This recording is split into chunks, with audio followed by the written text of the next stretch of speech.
The world watched in stunned silence. A nation held its breath, glued to every word, every pause, every flicker of emotion on the screen. And then it happened. Prince William, heir to the British throne, leaned forward with a look that froze the air in the room. His voice, calm but deadly, carried across the broadcast. "I will destroy you. I will hold you accountable for every lie you've told. And yes, you could even face jail." For a moment, the room seemed to tilt. The polished floors of Buckingham Palace no longer gleamed.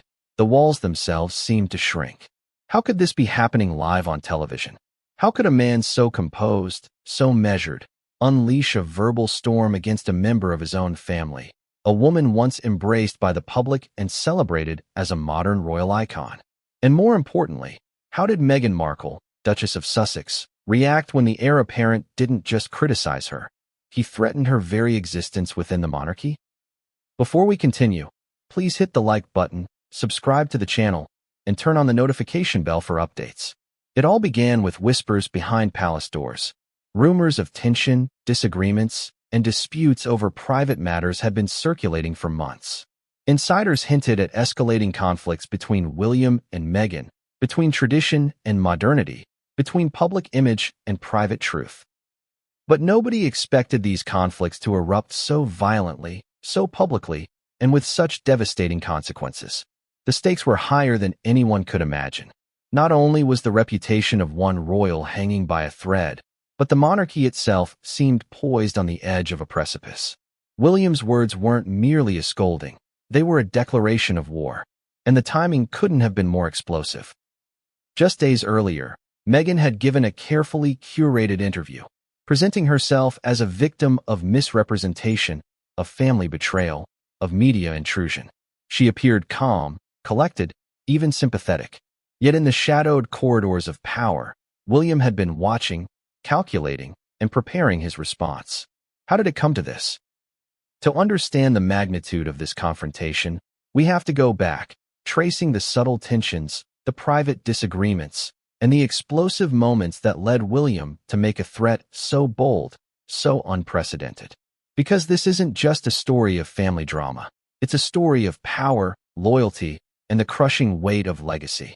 The palace is a place of tradition, ritual, and protocol. It is a world where every gesture, every word, every expression is measured, controlled, and calculated.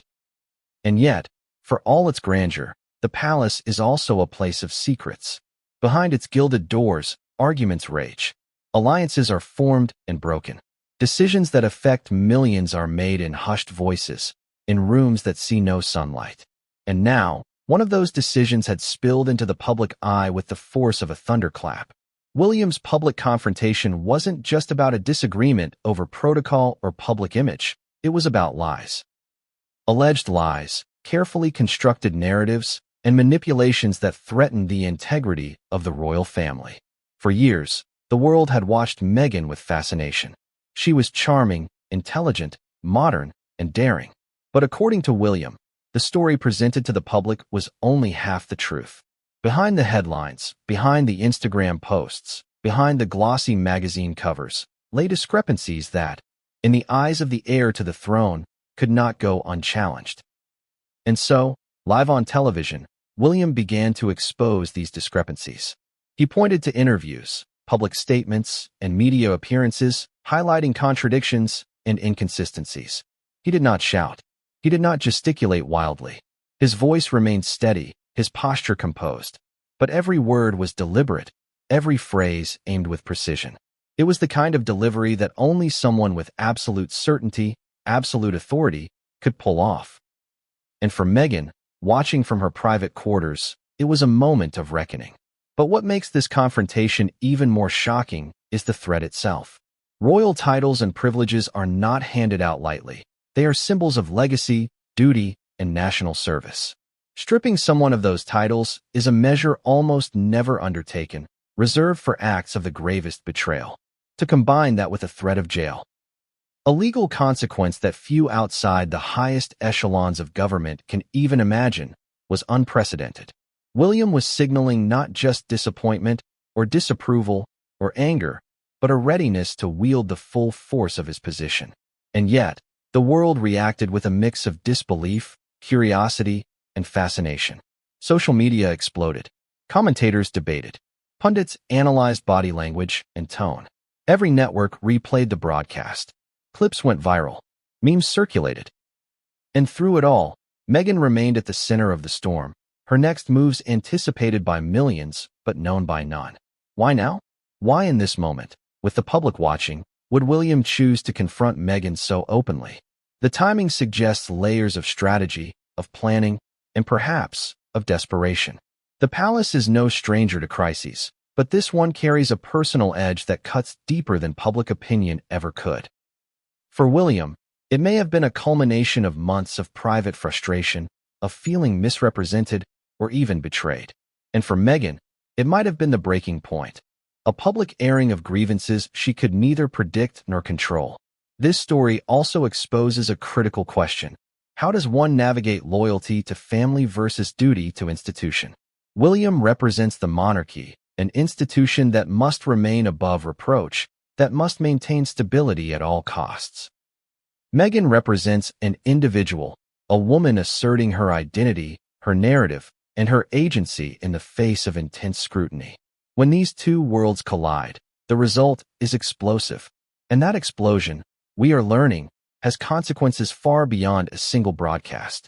But this confrontation is not just about past lies or personal grievances. It is about the future of the monarchy itself.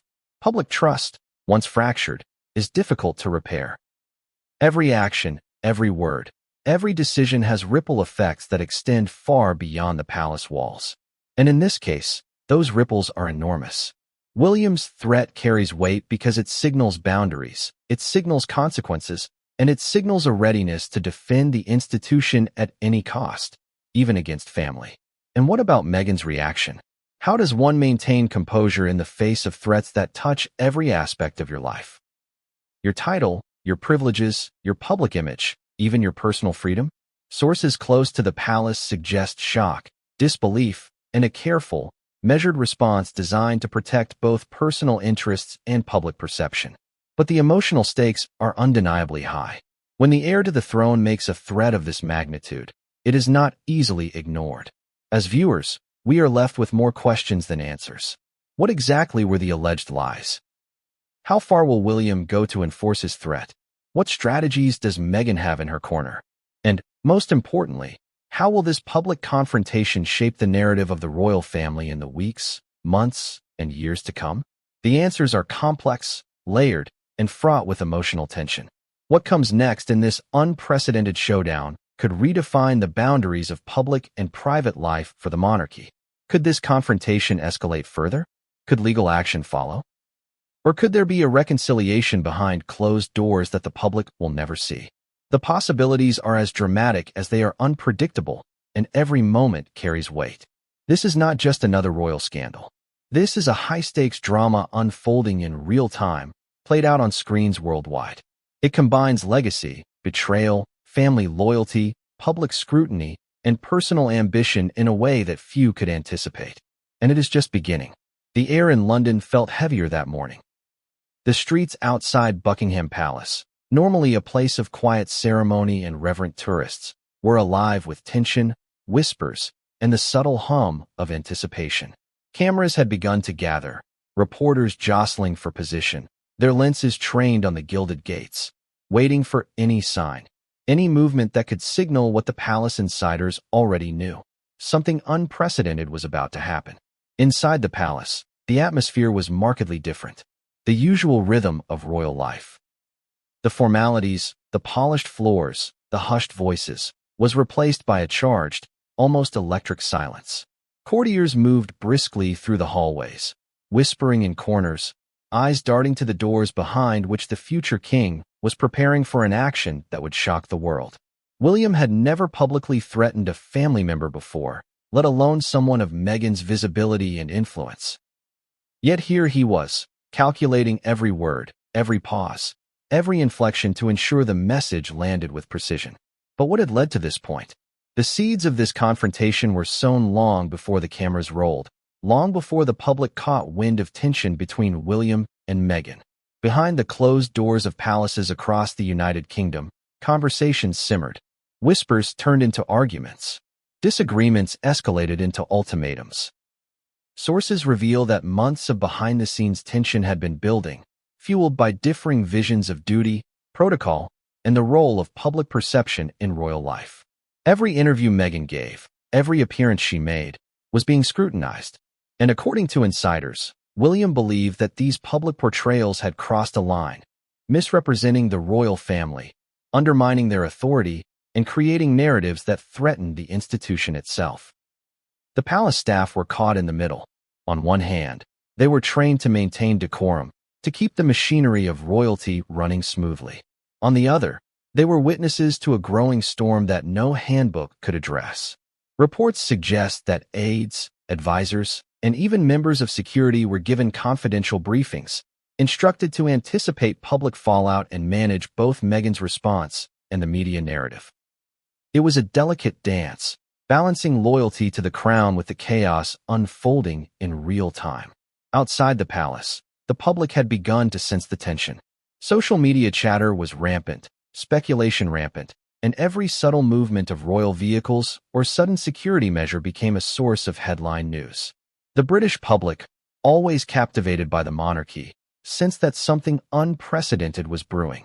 People didn't just want a glimpse of William or Meghan, they wanted answers. Why was the heir apparent so visibly angry?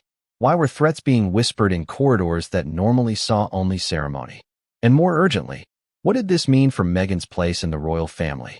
As the cameras rolled and live coverage began, William entered the room with a calm, measured demeanor, one that belied the intensity of the moment. Every step was deliberate, every glance calculated. The audience, tuning in from across the globe, would later describe the scene as almost cinematic. A man carrying the weight of centuries of tradition, confronting a woman whose influence had grown faster than the monarchy could fully control. There was history, there was power, and there was the undeniable tension of two narratives colliding. The first words William spoke were not harsh or overtly aggressive. Instead, they were pointed, controlled, and precise. He spoke of loyalty, of duty, and of the unspoken rules that govern the lives of those born into the monarchy. But even in those measured statements, there was an unmistakable edge, a subtle threat that did not go unnoticed by the millions watching. William was sending a message that while he remained composed, he would not tolerate deception, manipulation, or actions that threatened the crown. Meghan, watching from her private quarters, could feel the weight of each word as if it physically pressed against her. Sources indicate that she initially attempted to maintain composure, recalling strategies discussed with her advisors. But the public nature of the confrontation changed the dynamics entirely. This was no longer a private discussion or a palace argument hidden behind closed doors. It was a spectacle, a public exposure of grievances that had long simmered beneath the surface. And the consequences were immediate. Media analysts, quickly gathering their notes, highlighted the strategic brilliance of William's approach. By presenting his confrontation on live TV, he forced the narrative into the public domain. He wasn't just confronting Meghan privately. He was establishing authority, making a statement that could not be ignored. Yet, the risk was enormous. Any misstep could backfire spectacularly, casting William as vindictive or tyrannical, and Meghan as a sympathetic victim. The stakes were immense, and the world was watching, waiting to see which direction the balance would tip. But beyond public perception, there was the matter of legal and institutional consequence. Royal privileges, titles, and roles are not mere ornaments. They carry responsibility, influence, and legitimacy. Stripping someone of these honors is a measure taken only in response to acts deemed profoundly harmful or disloyal. By threatening to remove Meghan's titles and privileges, William was signaling that her alleged actions were not just personal affronts, but institutional threats. And by hinting at the possibility of jail, he was elevating the stakes to a level that had rarely, if ever, been seen in modern royal history. Courtiers and advisors reportedly scrambled behind the scenes, coordinating messaging, preparing contingencies, and managing communications with international media outlets. The palace, despite its centuries of tradition, was navigating uncharted territory. There were debates about phrasing, potential leaks, and the timing of the broadcast. Every detail was scrutinized, from the lighting in the room to the camera angles, all to ensure that William's message was delivered with maximum impact. Yet, amidst the strategic preparation and meticulous planning, the human element could not be ignored. William, despite his stoic exterior, carried the weight of family, history, and personal conviction. The decision to confront Meghan publicly was not made lightly. Insiders suggest that there were private deliberations, arguments, and consultations before he finally decided to take the step that would captivate and horrify the public. For Meghan, the experience was equally intense. Reports describe her sitting in private quarters, advisors by her side, grappling with the dual pressures of personal loyalty and public scrutiny. Every word William spoke seemed to echo beyond the walls of the palace, reverberating through media outlets, social media platforms, and the public consciousness. This was not just a confrontation, it was a reckoning. And yet, even in the face of this unprecedented situation, one question loomed over everything. How far would William go? The threat of stripping titles, privileges, and even implying legal action was extraordinary, but was it a bluff, a calculated tactic, or the beginning of a real and serious campaign to assert authority over Meghan? The uncertainty kept everyone on edge, from the palace staff to the public, from media pundits to casual observers scrolling through social media feeds. The cameras rolled, the lights glared, and the world leaned in. Across living rooms, offices, and streets worldwide, millions of viewers held their breath. Few could have anticipated the intensity of what was about to unfold. Prince William, heir to the British throne, stood with a controlled posture, his expression betraying only the faintest hint of the storm raging beneath. And then he spoke. "What you've done," he said slowly, deliberately, "cannot be ignored. The lies, the manipulations, the distortions of truth, you will answer for them." The words hit like a hammer. The broadcast wasn't just live, it was undeniable. There was no script for Meghan to counteract in real time. There was no prepared press release she could wave to calm the narrative. William's tone was measured, authoritative, almost surgical in its precision. Every syllable seemed calculated to make a lasting impression. He wasn't angry. He was lethal in his calmness. And the world noticed. Viewers immediately began analyzing every micro-expression. His jaw tightened slightly, his eyes narrowed, and his hand, resting on the podium, shifted in a subtle but deliberate way. These weren't just gestures. They were signals of dominance and control. Some commentators would later describe it as the most controlled threat ever delivered on live television. Others were less polite, calling it chilling, almost ruthless. But this confrontation was not just about appearances. It was about exposing what William saw as a series of lies told over time, inconsistencies that could no longer be ignored, and narratives that undermined the institution of the monarchy. Each point he made was backed with specific examples. Interviews Meghan had given, public statements she had made, and social media posts that appeared contradictory or misleading.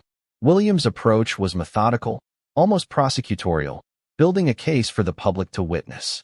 The tension in the room, both in the studio and in Buckingham Palace, was palpable.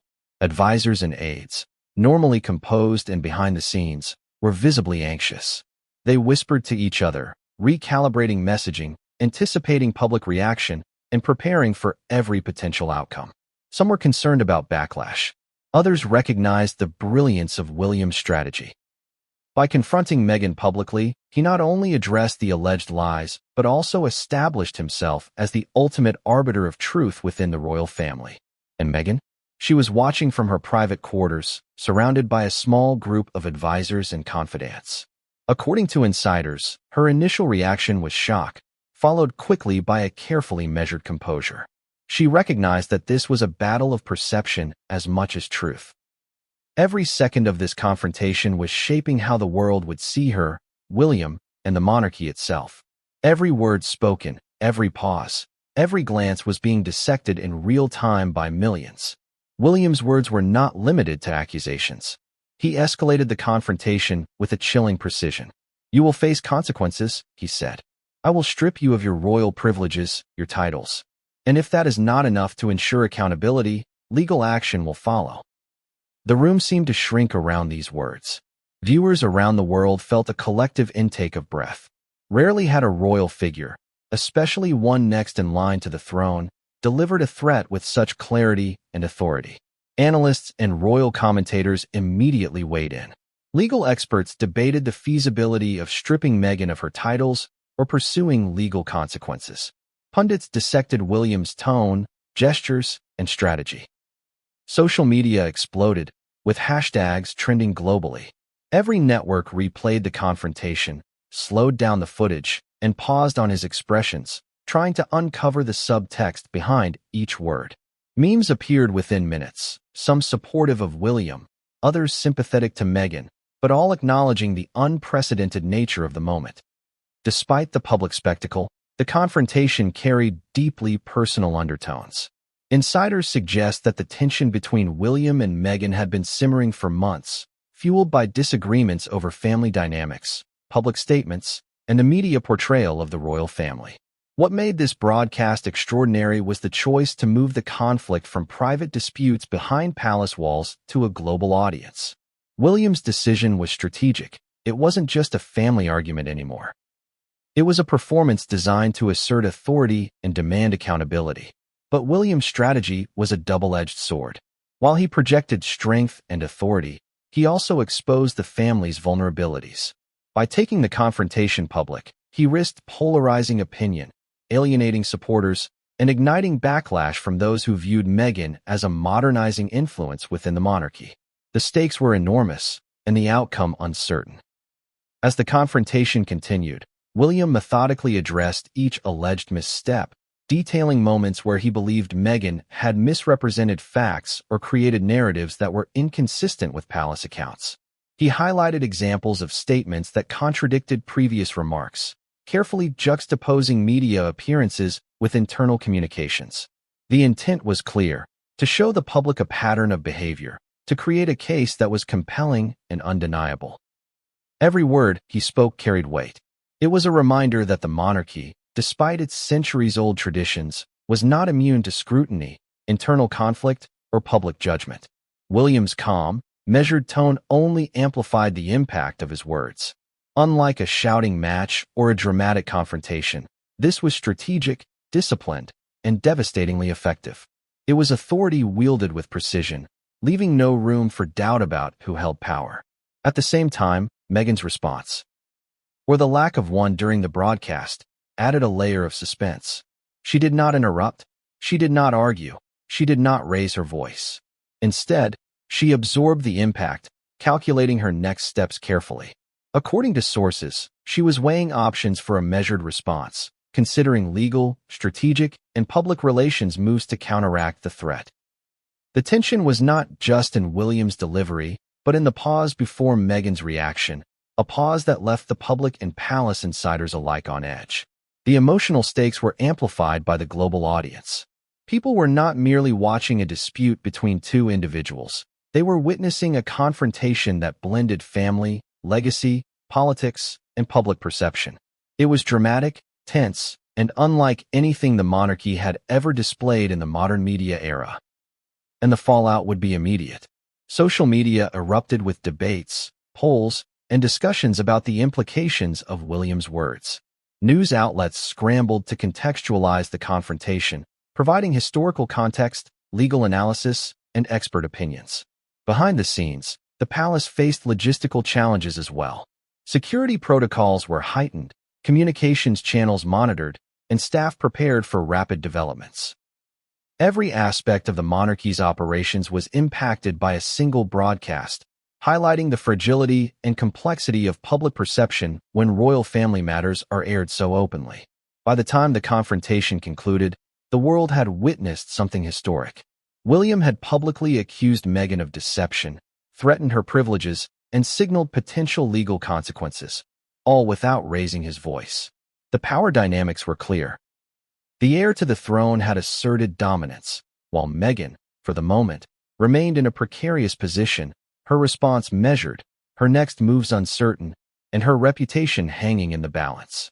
And yet, the most dramatic part of the confrontation was still to come.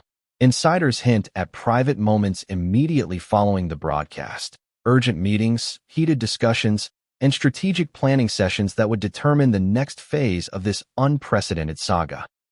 The world saw the broadcast, but behind closed doors, decisions were being made that could reshape the monarchy, influence public opinion, and impact Meghan's very future. What no one outside those walls knew was that William's public confrontation was only the beginning. Behind the composed exterior lay a series of calculated moves, contingencies, and strategic actions that would unfold over the coming days and weeks. The live broadcast was the spark, but the fire it ignited was just beginning to spread. For years, Meghan Markle had been in the public eye, navigating a labyrinth of media scrutiny, public adoration, and intense criticism. She had crafted an image carefully, presenting herself as modern, progressive, and empathetic, a figure who could bridge tradition and contemporary values. But, according to Prince William, that image was only part of the story. Behind the polished interviews, staged appearances, and curated social media posts lay inconsistencies, contradictions, and alleged deceptions that, in his eyes, could no longer remain hidden. The world had watched Meghan's rise in fascination. From her early days as an American actress to her fairy tale wedding with Prince Harry, the narrative seemed flawless. The Duchess was intelligent, poised, and charismatic, capturing hearts across continents. But what William revealed publicly during that live broadcast suggested a much more complicated, even troubling, picture. His accusations did not simply focus on minor discrepancies or personality conflicts. They centered on a series of claims that, if true, represented a pattern of misrepresentation with potential ramifications for the entire royal institution. The first alleged lie involved the portrayal of her relationship with the royal family. Meghan had often spoken in interviews about feeling isolated, misunderstood, or unfairly treated by palace staff and senior royals. She painted a picture of a family that was cold, rigid, and resistant to change. But according to William, these accounts were misleading. Internal communications, private correspondences, and eyewitness accounts suggested that Meghan's experience within the palace had been far more complex than publicly disclosed. There were moments of genuine support, mentorship, and guidance that were conveniently omitted or downplayed in her narrative. William's criticism did not stop there. He highlighted inconsistencies in Meghan's statements regarding her integration into royal duties and her relationship with the media. On several occasions, Meghan publicly framed her actions as responses to harassment or misunderstanding, implying that the royal family had been uncooperative or obstructive. Yet William pointed to instances where she had actively engaged with advisors, coordinated media campaigns, and made strategic decisions that contradicted the public narrative she had presented. In essence, he suggested that her version of events was selective, omitting inconvenient truths to shape public perception in her favor. The allegations extended to specific interviews and public statements that had generated widespread attention. One particularly scrutinized instance involved a televised discussion where Meghan claimed that she and Harry had faced relentless scrutiny and lack of support from the institution. William, in his live confrontation, juxtaposed these claims with documented evidence of internal meetings, communications, and efforts by palace staff to provide guidance, protection, and advice. The discrepancy was stark. The public heard a story of neglect and isolation, while the internal record indicated a series of structured, supportive interventions. Moreover, William addressed the issue of strategic media narratives. Meghan had cultivated a team of advisors and publicists whose role was to craft her image and manage her public statements. While such arrangements are not unusual for public figures, the implication William made was that these teams were actively shaping narratives that exaggerated personal grievances and minimized accountability. By controlling the messaging, he argued, Meghan had not simply navigated public perception, she had manipulated it. The result was a portrayal that cast her as a victim, while arguably diminishing the efforts and intentions of those around her. The allegations also touched on personal conduct within the royal household. William highlighted instances where Meghan's actions, in his view, contradicted her public statements. These included accounts of behavior with palace staff, interactions during official events, and decisions related to charitable engagements. While she had presented herself as collaborative and committed to her role, William suggested that there were moments where her approach had been selective, self-serving, or dismissive of the collaborative nature of royal duties.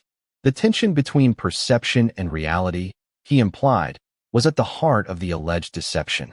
The public response to these revelations was immediate and intense. Analysts dissected the claims, debating the credibility and implications of William's statements.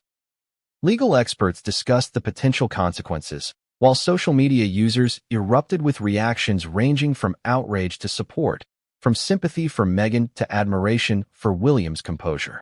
The conversation was global, reflecting the fascination with both the individuals involved and the broader institution of the monarchy.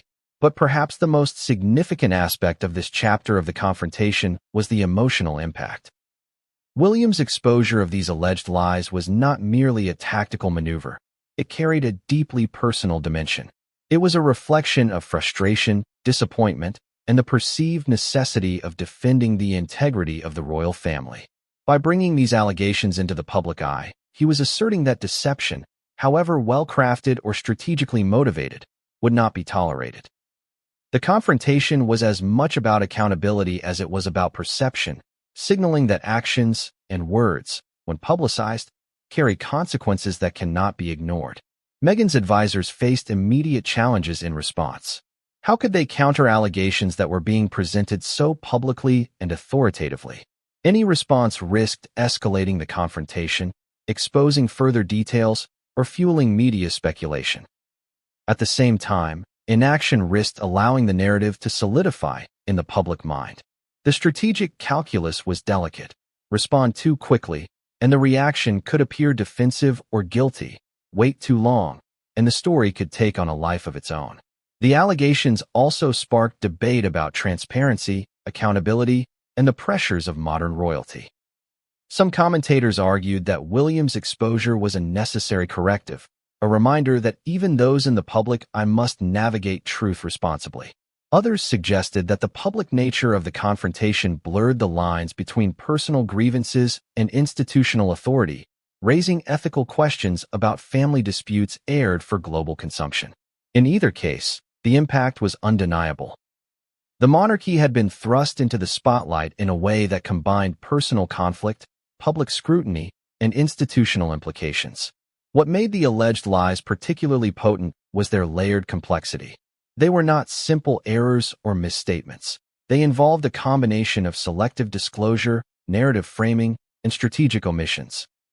This combination, William argued, had created a perception that diverged significantly from reality, one that threatened both the credibility of the monarchy and the trust of the public. The challenge, for Meghan and her team, was to navigate the dual pressures of defending personal reputation while mitigating institutional damage. The tension between public narrative and private reality was further complicated by the speed at which information traveled. Social media amplified every statement, every nuance, every reaction. Clips of William's broadcast were dissected frame by frame. Analysts highlighted vocal inflections, pauses, and gestures, interpreting them as signs of intent, anger, or calculated strategy. In this environment, perception was nearly as consequential as fact, making the management of both extraordinarily high stakes. And yet, amid this whirlwind, the human element could not be ignored. The confrontation was not merely a matter of public relations or institutional authority. It was a personal, emotional, and familial battle. For William, the exposure of these alleged lies was about more than truth. It was about defending the legacy of the monarchy, protecting its integrity, and asserting boundaries that had been challenged. For Meghan, it was about navigating a world in which every action and word carried outsized consequences, balancing self-preservation with strategic foresight, and responding to a public challenge that was both personal and global. As the broadcast concluded, the world was left with more questions than answers. Which statements were accurate, which were exaggerated, and which remained in dispute? How would Meghan respond, both publicly and privately? And how would this confrontation, unprecedented in its scope and intensity, affect the broader dynamics of the royal family, public opinion, and institutional stability? One thing was certain: the exposure of alleged lies had changed the game. No longer could the narrative be controlled solely behind palace walls. No longer could private grievances remain private. The stage was set for a dramatic escalation, one that would involve legal threats, public scrutiny, and strategic maneuvers that could reshape the future of the monarchy and the personal lives of those involved. The moment William spoke about consequences, the atmosphere shifted from tension to something far more tangible: fear, anticipation, and the weight of authority. When the heir to the throne mentions stripping someone of royal titles or privileges, it is not a casual threat. Titles, privileges, and ceremonial roles are not mere ornaments. They are symbols of legitimacy, responsibility, and centuries of institutional authority. To suggest their removal is to wield power that few outside the palace, or even inside, fully comprehend. William's legal threats were layered, precise, and unprecedented in modern royal history. They were not delivered in a fit of anger or emotion. They were strategic, calculated, and backed by a deep understanding of the legal, constitutional, and public implications of his words. Sources inside Buckingham Palace confirmed that advisors had run multiple scenarios before the broadcast, analyzing the feasibility, the potential backlash, and the strategic outcomes of publicly warning Meghan about stripping her of privileges or pursuing legal action. Every possibility was weighed, every risk accounted for. The first layer of the threat involved royal titles. Meghan, as Duchess of Sussex, held a range of privileges and ceremonial roles granted upon her marriage to Prince Harry. These titles, while symbolic, carry practical implications: public appearances, ceremonial duties, and an affiliation with the royal brand. By threatening to remove these titles, William was asserting that misconduct, or perceived misrepresentation, could result in tangible, irreversible consequences. It was a reminder that royal status is conditional, subject to accountability, and ultimately controlled by those at the apex of the monarchy. The second layer involved privileges associated with her role. Beyond titles, Meghan had access to resources, security details, and institutional support, benefits that come with being part of the royal family. The threat to remove these privileges signaled not just personal disapproval, but the potential withdrawal of institutional backing.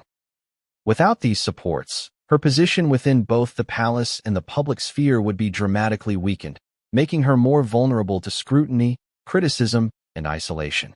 And then there was the most chilling aspect: the legal dimension. William's warning of potential legal action was subtle yet potent. While royal family members enjoy certain protections, they are not above the law. Threats of jail, while extraordinary, carried the implicit message that serious accountability could follow if alleged misconduct crossed legal or constitutional boundaries. Sources suggest that this was not a bluff. Advisors had reviewed legal precedents, statutory provisions, and potential courses of action, ensuring that the threat, though severe, was plausible. For Meghan and her team, this was a strategic nightmare. Legal threats within the royal context are complex, intertwining constitutional conventions, public perception, and private family agreements. Any response would require careful calibration. An overt legal challenge could escalate the confrontation, while inaction could be perceived as admission or vulnerability. The stakes were high, and the margin for error nearly non-existent. The broadcast captured the gravity of the situation. William did not raise his voice. He did not brandish documents or wave official letters. Instead, he relied on authority, poise, and the weight of his position. Every word was deliberate. Your actions have consequences. Titles, privileges, and legal accountability are not negotiable. You must answer for these choices. It was a message delivered with the cold precision of someone who understood the far-reaching implications of their power. Royal commentators quickly noted the uniqueness of this threat. It was one thing to criticize or reprimand publicly. It was another entirely to reference legal consequences and the potential removal of titles on live television. The precedent was nearly non-existent. Historians and analysts began to sift through centuries of royal conduct, trying to determine when, if ever, such a public declaration had been made. The consensus was clear: this was extraordinary. Public reaction was immediate. Social media exploded, with millions debating the meaning, legality, and ethics of William's statements. Some supported the heir, praising his decisiveness and commitment to accountability. Others expressed concern over the public nature of the confrontation, questioning whether airing such threats on live TV was appropriate or responsible. Headlines ran across newspapers and websites, framing the story as a royal crisis unprecedented in modern times. Behind the scenes, palace staff scrambled. Security protocols were heightened to account for potential backlash. Communications teams prepared public statements, contingency plans, and strategies to manage media fallout. Advisors worked around the clock, coordinating with legal experts to anticipate Meghan's potential responses. Every detail mattered, because in the royal context, perception is as critical as action. A single misstep could escalate a family dispute into a full-blown public scandal with global implications. But what made this legal threat particularly dramatic was the human element. Meghan was not just facing a potential loss of titles or privileges. She was confronting the possibility of personal vulnerability on a scale few could imagine. Without titles, without institutional support, and under public scrutiny, her position was precarious. Every decision, every statement, every move would now be scrutinized not just for content, but for implication, intent, and consequence. This scenario highlighted a crucial tension between public perception and private reality. From the public's perspective, William was the authoritative figure, articulating accountability and defending the monarchy. From Meghan's perspective, the confrontation was a carefully calibrated challenge, requiring strategy, restraint, and foresight to navigate successfully. It was a high-stakes chess match, played in real time, with millions watching the board. At the same time, the legal and procedural aspects were unprecedented. Stripping a royal of titles involves constitutional considerations, approvals, and formal declarations. Legal action in this context is complicated by the interplay of public duty, private conduct, and historical precedent. William's ability to make these threats credible required not just authority, but a deep understanding of institutional processes, a strategic mind, and advisors who could execute the plan without error. The drama was not just in the words, but in the machinery behind them, operating with precision and secrecy. Observers noted the psychological impact of this threat. Publicly confronting someone with the loss of their status and potential legal consequences creates immense pressure. It is a tactic that combines authority, fear, and strategic timing to maximize compliance or response.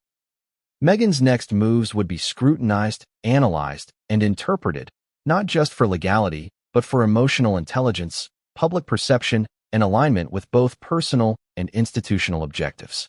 The tension was compounded by the global audience. Royalty, after all, exists not only in the context of tradition, but in the court of public opinion. William's threats were broadcast to millions who would judge both the aggressor and the recipient. Every word carried resonance beyond the palace walls, influencing perceptions of fairness, power, and morality. The stakes were therefore as psychological and reputational as they were legal or institutional. As the broadcast ended, the world was left with lingering questions. Would William follow through on his threats? Could Meghan mount a legal defense or public counternarrative? And how would this confrontation shape the future relationship between the two figures, the broader royal family and the monarchy itself? The answers were uncertain, but the implications were clear. The balance of power had shifted, and the stakes had never been higher. The moment the broadcast ended, Buckingham Palace descended into a controlled chaos few outside its walls could imagine. Courtiers, advisors, and senior staff moved quickly through the corridors, their faces tense, their movements deliberate. Every phone line buzzed with urgent calls, every secure channel carried updates, and every office was filled with whispered conversations about damage control, strategy, and timing. The confrontation between Prince William and Meghan Markle had not only captivated the world, it had rattled the very foundations of the palace hierarchy. For decades, the palace had perfected a careful choreography of public image and private management. Every appearance, every statement, every handshake was calculated to maintain the image of stability, tradition, and continuity. But this event had disrupted the delicate equilibrium. A member of the royal family had been publicly threatened with the loss of titles, privileges, and even legal consequences. This was not a minor scandal. It was a direct challenge to the core of the monarchy's internal order. Inside the palace, advisors convened emergency meetings. Senior officials debated the messaging, how to frame William's words for the public without exacerbating the situation, how to support the heir without appearing aggressive or punitive, and how to anticipate Meghan's response. Legal experts, communications teams, and royal strategists worked around the clock. Every decision carried the weight of potential global scrutiny. Any misstep could ignite backlash, compromise public trust, or escalate the confrontation further. Sources inside Buckingham Palace reported that the atmosphere was tense, almost militaristic. Security details were reviewed, potential leaks investigated, and media monitoring intensified. Every social media platform, every news outlet, every international broadcast was scrutinized to understand how the public was reacting and to anticipate next steps. Palace insiders likened it to a crisis simulation. The difference was that the world was watching live, and the stakes were personal as much as institutional. Beyond the operational response, there was the question of emotion and morale. Staff who had spent years navigating royal protocol now found themselves witnesses to unprecedented tension. Many expressed concern about the personal dynamics between William and Meghan, noting that the confrontation had opened old wounds and created a sense of uncertainty. The palace, despite centuries of tradition, was grappling with a scenario that no guidebook could address: how to maintain institutional authority while managing a very public family conflict. The reaction from other royal family members was equally significant. While William had delivered the threat, discussions behind closed doors involved senior royals assessing the implications. King Charles, Queen Consort Camilla, and other family members were briefed in real time, weighing potential outcomes. The tension was not just about the confrontation itself. It was about the precedent it set, the messages it sent to the public, and the potential impact on the monarchy's long-term stability. Insiders suggest that one of the most pressing concerns was timing. The broadcast had gone global, and public opinion could shift within hours. Any response needed to be calculated to protect the monarchy's reputation while also reinforcing authority. Discussions about statements, interviews, and potential meetings were urgent, sometimes heated, reflecting the high stakes. Some advisors argued for immediate engagement, others for a cautious wait-and-see approach. Every choice carried risk. At the same time, the palace recognized the broader implications for public perception. The monarchy operates in a delicate balance between tradition and modern scrutiny. A confrontation of this magnitude threatened to portray internal discord to a world that values royal stability. Public trust, once shaken, is difficult to restore. Advisors therefore worked to craft messages that could reinforce the legitimacy of William's actions while mitigating the appearance of chaos or familial fracture. The psychological impact on staff and family members was also considerable. Observers inside the palace noted that courtiers and aides were simultaneously awed by William's authority and unsettled by the unprecedented nature of the threat. There was admiration for the decisiveness, but also fear of potential fallout. Conversations revolved not just around media messaging, but also about loyalty, personal relationships, and the long-term implications for careers tied to the royal household. Legal teams, meanwhile, began evaluating the feasibility of William's threats. They reviewed historical precedents for stripping titles, assessed potential legal challenges, and prepared for worst-case scenarios. Removing a title or privilege is not a matter of mere declaration. It involves constitutional considerations, formal approvals, and potentially public scrutiny. At the same time, the possibility of legal consequences added a layer of complexity that few insiders had ever navigated. This was uncharted territory for a modern monarchy. The reaction also extended to international relations. Royals are not just national figures, they are global symbols. Media outlets from every continent reported on the confrontation, analyzing every detail. Diplomatic circles monitored the situation carefully, aware that instability within the monarchy could have ripple effects on soft power, public diplomacy, and international perception of the United Kingdom. The stakes, therefore, were broader than just family dynamics. They involved national image and global influence. Amid the strategic planning, there was a personal dimension as well. William's message had been deliberate, but the emotional impact on Meghan, the extended family, and staff was profound. Observers noted that courtiers were deeply aware of the personal consequences, and many tried to navigate the emotional as well as operational fallout. This was not simply a matter of titles or legal authority. It was a human confrontation played out on a public stage, with real lives, emotions, and careers at stake. Social media, of course, amplified everything. Palace staff monitored reactions, noting trends, debates, and viral content. Analysts tracked sentiment in real time, identifying shifts in public opinion that could influence strategic decisions. The palace recognized that controlling perception was as important as managing reality. Every tweet, every post, every comment was data that could inform the next step in a carefully orchestrated response plan.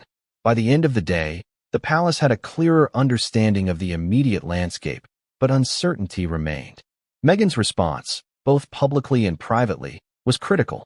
How she navigated the legal threats, the stripping of titles, and the global scrutiny would shape the narrative for months, if not years. William's authority had been asserted, but the broader dynamics, family loyalty, public perception, and institutional stability, were still in flux. And while the palace appeared to maintain control, insiders warned that the coming days would be decisive. Meetings behind closed doors, private legal consultations, and strategic planning sessions were already underway, setting the stage for escalations that would surprise both the public and the monarchy itself. The initial broadcast was only the beginning. The palace reaction, carefully calculated yet unpredictable in its consequences, would determine the next chapter in a story that had already captured the world. The broadcast had ended, but the story was far from over. In her private quarters, Meghan Markle sat surrounded by her advisors, legal team, and a small circle of trusted confidants. The room was tense, charged with a mixture of fear, anger, and calculation.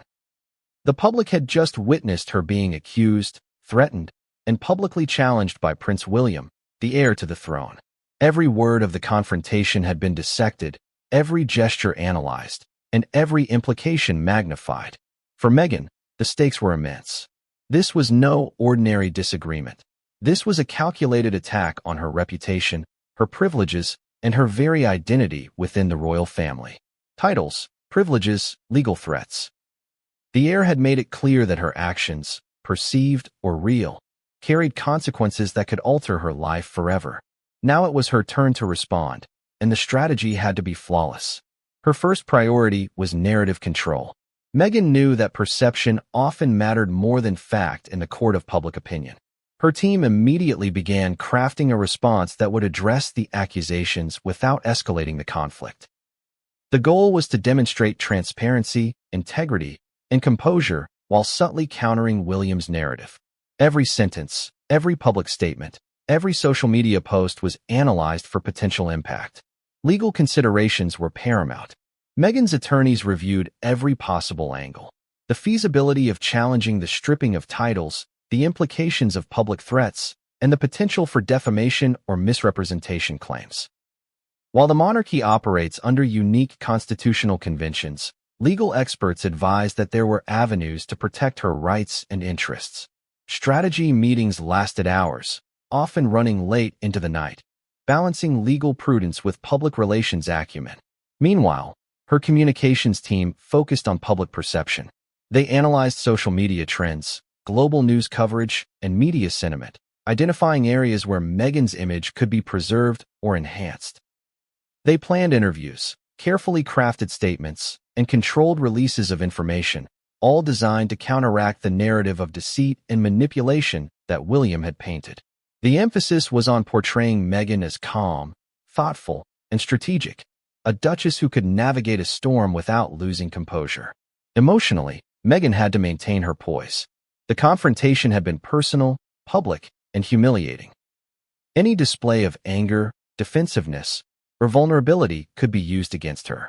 Sources indicate that Meghan spent hours reviewing her demeanor, practicing responses, and even controlling micro-expressions that could be interpreted negatively by the public or media. It was not just a battle of words. It was a battle of presence, perception, and authority. Behind the scenes, Meghan also considered alliances within the royal structure. While her relationship with William was strained, there were other family members and palace insiders whose support could influence outcomes. Strategic engagement, discreet conversations, and careful diplomacy were employed to gauge loyalty, manage conflicts, and ensure that her moves were not isolated. The royal ecosystem, after all, is as much about relationships and influence as it is about titles and privileges. The legal threat of stripping her titles required a multi-pronged strategy. Meghan's team prepared contingency plans, public statements defending her actions, legal petitions challenging any formal attempts to remove titles, and media campaigns highlighting her charitable work, public service, and positive contributions. By creating a narrative of legitimacy and accountability, Meghan aimed to counter the perception that William's threats were justified. Her team also understood the psychological dimension of the confrontation. Publicly confronting a royal heir on live TV had a strategic purpose: intimidation, pressure, and controlling the narrative. Meghan's response needed to neutralize these tactics without appearing reactive or emotionally compromised. Every move was designed to demonstrate calm authority, intellectual clarity, and strategic foresight. Social media monitoring became a critical tool. Meghan's advisors tracked trends, analyzed public sentiment, and identified influencers and media outlets that could shape perception. They planned targeted communications, using both traditional and digital media to ensure that her narrative reached the public in a controlled, persuasive way. The goal was to manage the story proactively rather than reactively. In addition to external strategies, Meghan focused on internal preparation. She anticipated further palace confrontations, potential meetings with William or other family members, and possible escalation of threats. Her team conducted scenario planning. Every conceivable move by William, every public reaction, and every legal maneuver was analyzed and rehearsed. This meticulous preparation was designed to ensure that she could respond effectively, regardless of the direction the conflict took. Despite the strategic planning, there were emotional stakes that could not be ignored. Meghan had to navigate public humiliation, family tension, and intense scrutiny while maintaining her composure. This required extraordinary emotional resilience, self-control, and the ability to project confidence even under immense pressure. Every interaction, every statement, every appearance was now an opportunity or a risk. Observers outside the palace noted subtle shifts in Meghan's public behavior following the confrontation. Her appearances were more calculated, her messaging more controlled, and her interactions with the media carefully orchestrated. Analysts highlighted her ability to remain poised under pressure, interpreting it as both a defensive tactic and a demonstration of strength. In a world where perception often outweighs fact, this was a critical component of her strategy. At the same time, Meghan's team prepared for potential escalation. If William pursued legal action, stripped privileges, or intensified public pressure, they were ready with countermeasures. These included legal filings, public relations campaigns, and controlled leaks to influence media narratives. Every action was designed to maintain credibility, protect her reputation, and ensure that any response could be framed positively in the public eye. Ultimately, Meghan's response strategy was about balance: assertiveness without aggression, clarity without confrontation, and authority without hostility. It was a careful dance between defending her position and avoiding actions that could escalate the conflict further. The stakes were unprecedented, the pressure immense, and the consequences potentially life-altering. The moment William's live confrontation aired, the world erupted. Across continents, millions of viewers tuned in, not merely for entertainment, but for a glimpse into a royal drama that combined family conflict, power, and public spectacle in unprecedented fashion. Headlines exploded within minutes. Prince William publicly threatens Meghan Markle. Duchess faces loss of titles and legal consequences, and royal family in crisis.